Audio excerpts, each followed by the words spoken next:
Welcome to FS Podcasts. We are a student initiative from Frankfurt School of Finance and Management, a business school located in Frankfurt, Germany. In our podcast, we like to bring different guests with interesting background to talk to us and share their opinion on various diverse topics.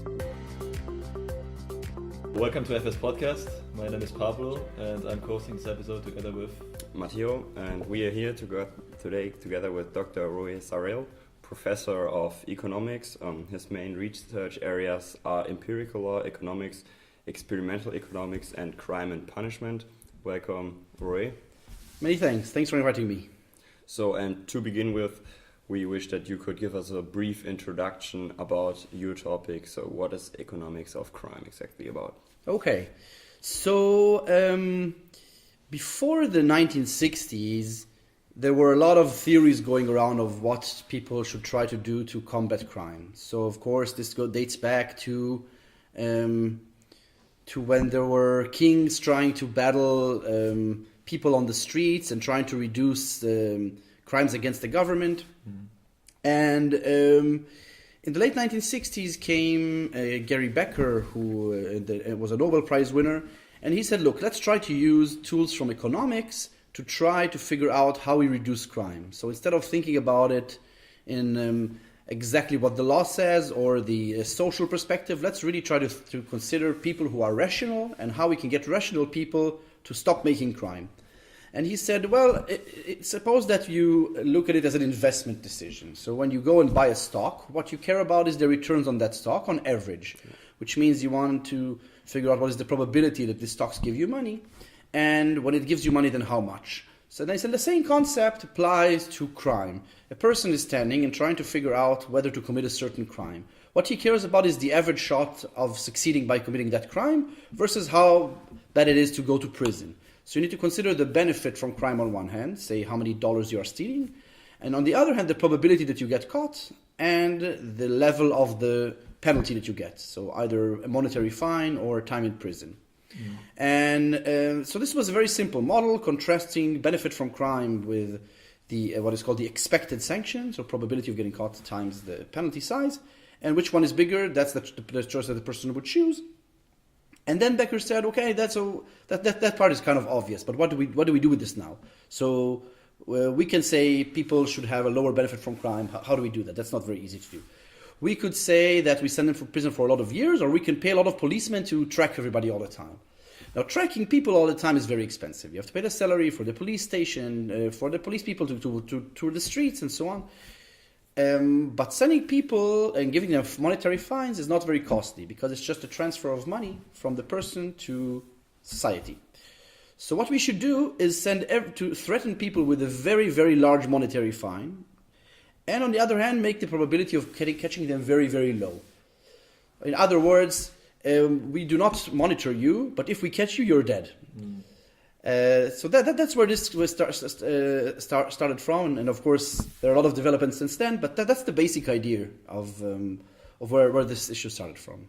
Okay, cool. So first of all, about what crime are we talking here? Is it mostly like corporate crime, or also homicide, or also small crimes like speeding?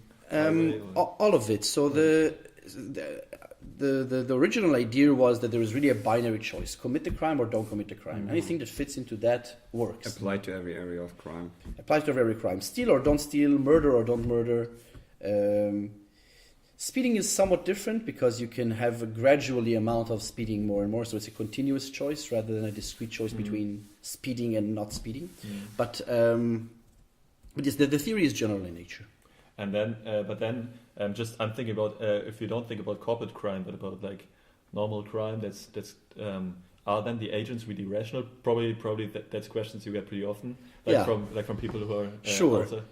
So that's a general question that comes up in economics, right? Whether people behave according to the Homo economicus model, and I guess there are two answers for that. One is that. What we are interested usually is predicting not individual behavior, but the behavior of a society as a whole. Mm-hmm. So if the society as a whole on average is rational, it doesn't matter when some people are not rational. Mm-hmm. So any kind of bound rationality cancels out. The second thing is that even when this has been put to the test, this turned out to be quite a good predictor of how people behave. So indeed, the the first kind of insight was when you have more police in the street, there is less crime, and when there is more punishment, there is possibly less crime. But so there is some evidence supporting this. Okay. You just said possibly less crime? Yeah, possibly less crime. So because, probably I would think then, okay, let's just raise all the punishments to a very high level. Then probably everybody would be would not commit crime, because then the expected value of crime would be pretty negative. Yeah. So why not? So there are a lot of reasons why not. The first thing is, if you look, let's start with the empirics. You look at what happened in the US. This is a country that basically started putting all of its citizens in prison exactly because of that reason. So they said, well, punishment is not that expensive, even if we have to pay for the cost of maintaining prisons and so on. Let's just send everybody to prison, and then there will be less crime. Obviously, that didn't really work, and there are various reasons why that didn't work. So one reason is that people are not fully rational. That is indeed one reason. So they don't really know how much the penalty is. They have a hard time estimating that. It's not clear how a person thinks about 1 year in prison versus 2 years in prison. The second reason is that it turns out that there is a decreasing disutility from being in prison. So when you come there, you're a fish, according to the slang. Yeah, everybody beats you up and it's very, very bad, but then slowly you get accustomed to prison, and then next day is not as bad, and next day is not as bad. So once you're there for a year, it's not that bad anymore. The third issue is that you have some counter effects, such as prisons becoming a school for crime. So again, you come out, you don't know anything, you hang around with a group of all of these offenders, they teach you how to break a lock and how to beat other people up, and when you get out of prison, you continue that tradition. Another reason is that when people get out of prison, it's very hard for them to find a job, and then it's very hard for them to make a lawful income. So by sending them to prison when they get out, they recidivize, partially because that's the best that they can do. And this connects to a much stronger understanding of how this works, is that it's not enough to just look at the benefits from crime, probability of getting caught, and time in prison. You have to take an even more economic look at it and say, whenever a person needs to make a decision, he needs to consider both alternatives. It's not just about benefit from crime, it's also the benefit from not crime. It's also the expected sanction from not crime. Now, what does that mean? That means you have to consider how much money the person can earn when not committing the crime, whether there's a lot of unemployment, how high are the wages, whether they have a chance to make a good career. Second, some people know that even if they don't commit a crime, they might still go to prison because of wrongful convictions, or because they are framed, or because of these kind of phenomena.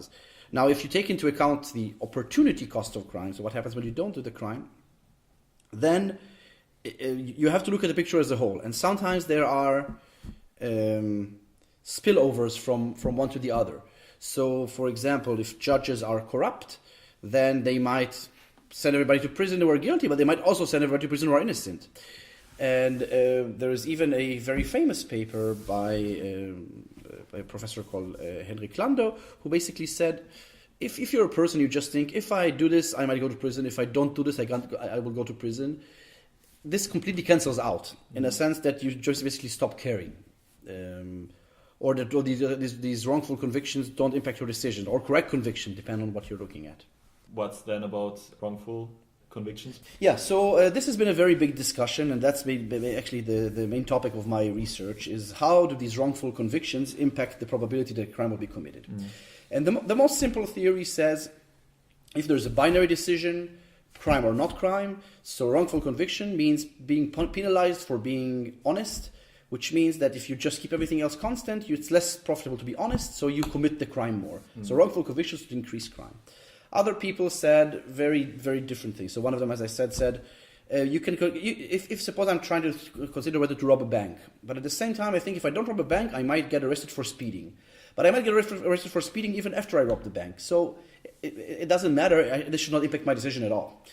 Other people said, well, if I know that if I'm more careful and let's say that I stay in the house and never go out, then nobody sends me to prison, then I don't go out. When I don't go out, I also don't commit crimes. So there's less crimes because people just are afraid to conduct themselves in daily activity. And so there's a big debate on this topic, and most of this focuses around this probability of getting a wrongful conviction. So how likely is it that if I do this, I get sent to prison, and how likely is it to do that? What my recent research about this tries to do is says that even if this matters to me and I try to think about the different options, then I have to consider also the fine size. That's what the basic theory tells us. It's not just about getting caught or not getting caught, it's also how many years will I spend in prison. Mm-hmm. And what my most recent research on this tries to show is that the picture is not that easy as a yes or no. So for example, if I'm a judge and a criminal comes to me, a defendant is coming to me, and I try to decide whether that person is guilty. If I don't mind sending him to prison at all, I just don't care, then I just send him to prison, and that's okay. But most judges are decent, and they don't like sending innocent people to prison. Mm-hmm. Now, when they look at the level of evidence, this gives us usually some indication of whether that person is for sure guilty, or maybe they're not so sure. But since most judges have the ability to also change the fine size, they can say, okay, if that person looks really guilty, I'm going to send him to many years in prison. And if that person is maybe not so guilty, I prefer to convict him because maybe he's guilty, but then I give him a lower punishment. So what this ends up, and I constructed this theory and tested it using US data, and indeed it came out that people who ended up being exonerated many years later, at the time of their conviction, received lower punishment. So what does that mean? That means, on one hand, it does encourage people to commit crimes when you have wrongful convictions, but it's maybe this phenomena is not as important as you think, because whatever punishment they get is much, much lower than everybody else. Okay. I read some studies about where they found out that judges, after lunch, that they normally gave shorter sentences than previously to lunch. So that study is both from a friend of mine, actually, in Israel, at the Hebrew University. And she said that this is nonsense, in the sense that the distribution of when judges hear cases is not random. So they decide to make certain kind of cases before lunch and certain kind of cases after lunch, and then this whole thing just breaks down. Okay, yeah. There is some evidence of other non-rational impacts. There is a very recent paper that just came out that when it's hot, the temperature outside is hot, judges give more harsher sentences. There are things about certain days of the week. If it's the defendant's birthday, the judges are lenient, and so on and so forth. So I'm sure that this is true. So there are some effects where judges are not completely rational. But I'm not sure that all of this thing is biased as a whole, like these kind of studies want to show. So now if we look at bigger crimes, at corporate crimes, is there any other way of dealing with these crimes? Because we can assume that people are maybe more rational than just the usual convicts who might also have an incentive to commit a crime by just being poor. So is economics of crime dealing differently with this topic? Not as far as I know. So there are studies, of course, about corruption that deal with this and try to test that empirically. But generally speaking, if anything, economics should treat this as a more clear-cut case. Because if indeed the agents in the firm are rational people, then they are more likely to respond to incentives. And I think for that reason, a lot of the dealing with these things is done through fines and not necessarily prison. So companies in which the corruption turned out, of course, sometimes the managers get sent to prison, but a lot of times it's the European Commission comes and discovers something and gives them a monetary fine because they think that these large fines are a big deterrent. But sometimes, I mean, especially if a company does something wrong, okay, probably like Enron back in the days, but then they also get like an economic punishment, right? I mean, from drop of the share value. Yeah. Sure. So that's an important point that indeed, but you have to consider both the externalities of what is going on, as well as remember that although we would like to remain very objective and economic, in the end, people also care about fairness. So, because you could make the argument that, well, if I'm a manager of a company and I have a big stake in the company, and if I crash it down, my stock value is down to zero. Now, you could say that this is sufficient punishment, so that person should not go to prison at all. Why? You don't need that, because you should be deterred by his own actions. Most people would not agree that this is what you should do. They say what he did was unfair. He embezzled money, and for that he should be punished. Even if it's not economically straightforward that this should increase deterrence. So that there are indeed some researchers trying to say that we have these moral costs that we need to take into account. fairness cost.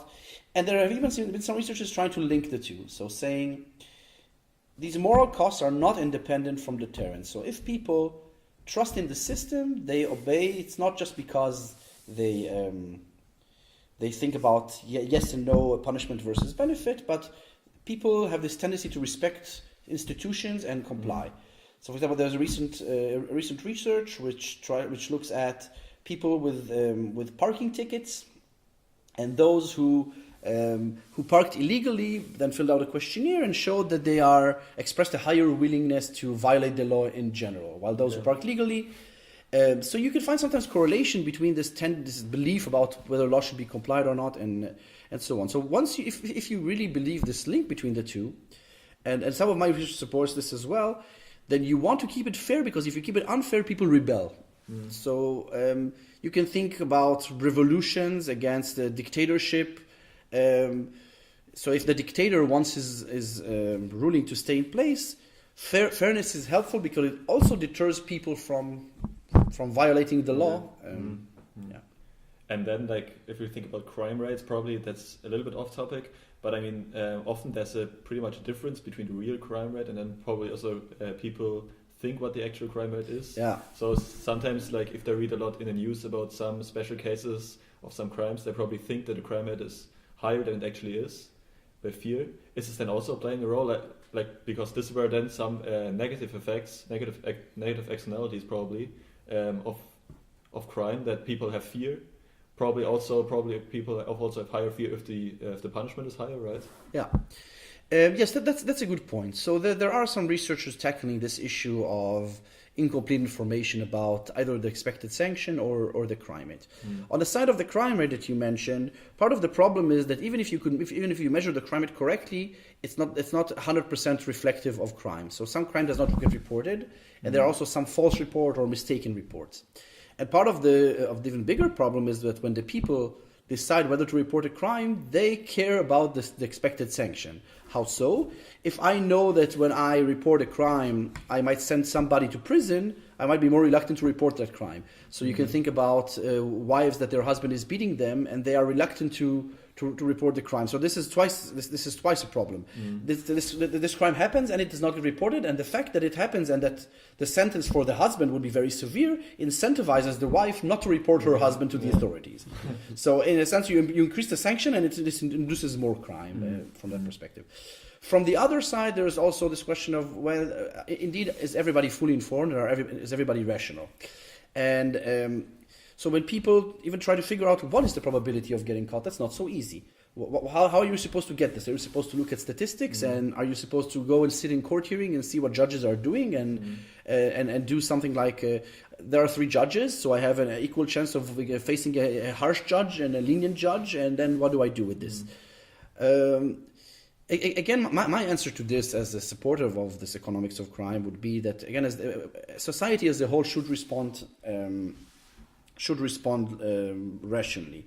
Now, I have one paper in which I'm trying to really explore all of these different things at once. So I collected data about the US crime rates on one hand, and everything that goes through from the crime until the final court. So how many people get caught, how many people are prosecuted, how many people are convicted, how do appeal judges decide that, and how does the Supreme Court deal with this? So you take all of this data and you try to control specifically for any of these things. And what I find is that even small changes in the probability of an appeal at the end somehow translates back into less crime. Okay. And it's not fully clear how this happens, because it could be that everybody is aware of this and everybody is responding rationally, or it could be that half of the people don't know what they're doing, but another half is looking at what they're doing and respond very strongly.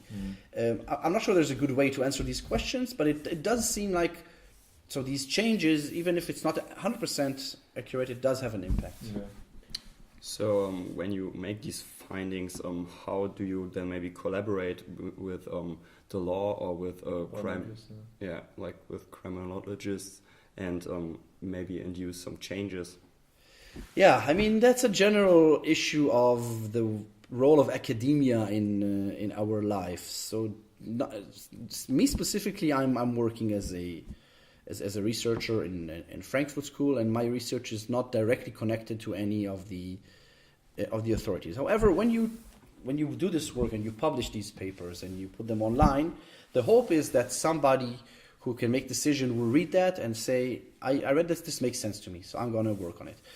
Additionally, there are some people who work closely with the authorities, research funded by authorities, and sometimes trying to answer more specific questions. And so it's my view that in the end, if your research really is important, then somebody will pick up on it and might act on it. Yeah. Maybe as one example, there is a famous professor from Harvard, Ronald Faya, who found that regarding U.S. shootings, he found no evidence of racial bias. So basically, when judges encounter black or white perpetrators or suspects, they don't shoot the black people more often than white people. And this got him a meeting with Barack Obama to discuss this. So, of course, it does not hurt that you're in Harvard for this. But there is some kind of link to the policymakers. And then, coming to your own research, what was your most fascinating or most surprising thing you have found out? Is there something? Yeah, I mean, most surprising, I would say, is that I sincerely believe that when I was running all of these statistical analysis, that I would find that when the average sentence of the people get in prison is higher, there will be less crime. And I found the exact opposite. Now, it turns out that this was surprising to me, but that's what a lot of people find. So the researchers show that while, as I said, putting more policemen on the street usually helps, the more crime, higher punishment is very, very ambiguous for some of the reasons that I mentioned, and others.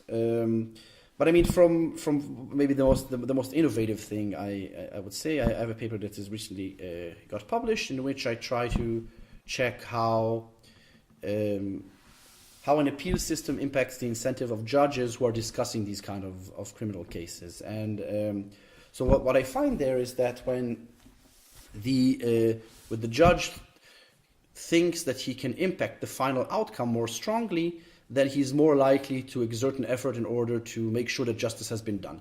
So if I know that the judge that comes after me in the appeal court will take into account what I'm doing and I will improve his accuracy, I will also work harder to resolve the case myself, which I think is interesting because it shows that there is really this interdependency between different parts of the system. So when we try to think about how we minimize crime, it's not enough to look at one thing. We really have to look at the system as a whole, look at the different incentive of everybody along the way, and make sure that when we change one thing, we don't end up accidentally changing the other thing. So then probably there's also some room for research about prisons and how to design prisons better, so that probably after prison time, the criminals won't get criminal again. Yes. So the latest research on this says, well, in a sense, it's some evidence against economics of crime. There were some researchers saying that if you do some cognitive behavioral therapy with prisoners, this is the one thing that turned out to really help prevent recidivism, for example, which you can explain through economic theory. The person maybe is better informed or whatsoever, but I would rather say that the role of education is not to be neglected when we think about this. And then, do you have like a book recommendation, textbook recommendation? A book recommendation, probably for.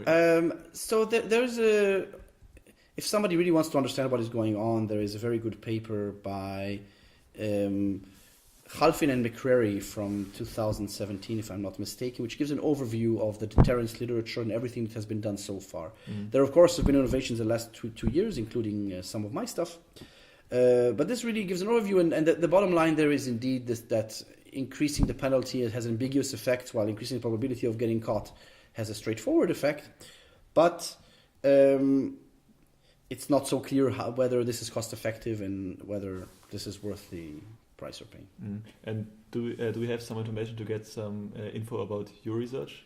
Sure. So first of all, I have a Google Scholar profile, and you can download all of my papers basically.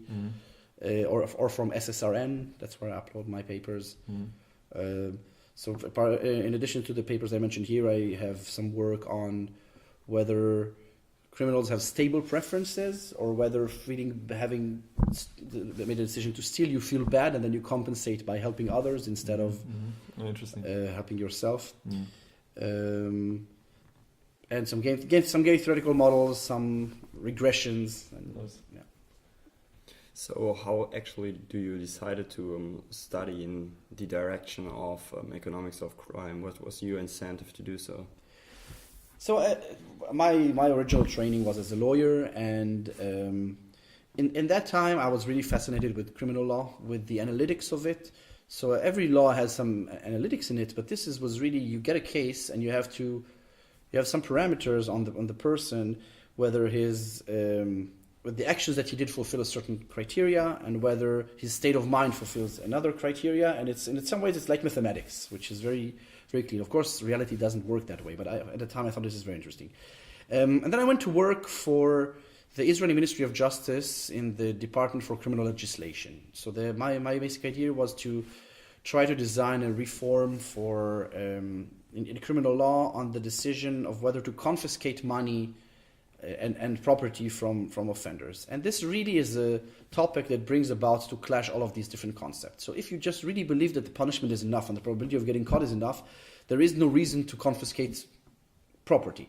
On the other hand, maybe this is some extra something that you want to do, but of course this raises questions of what happens if a person stole money, but this money has already been paid for the rent of his daughter. Should you take the money from his daughter? What about taking the car that he used to commit the crime with? I mean, not as evidence, but taking it away. Maybe that's an extra penalty, and that's not fair. So these kind of things. And having been trained as a PhD in economics and coming from this area of law and economics, I found that this is a good combination of trying to study something which is analytical on one hand, interesting in real life, and thank you very much. I mean, it was very interesting. Yeah, very interesting topic.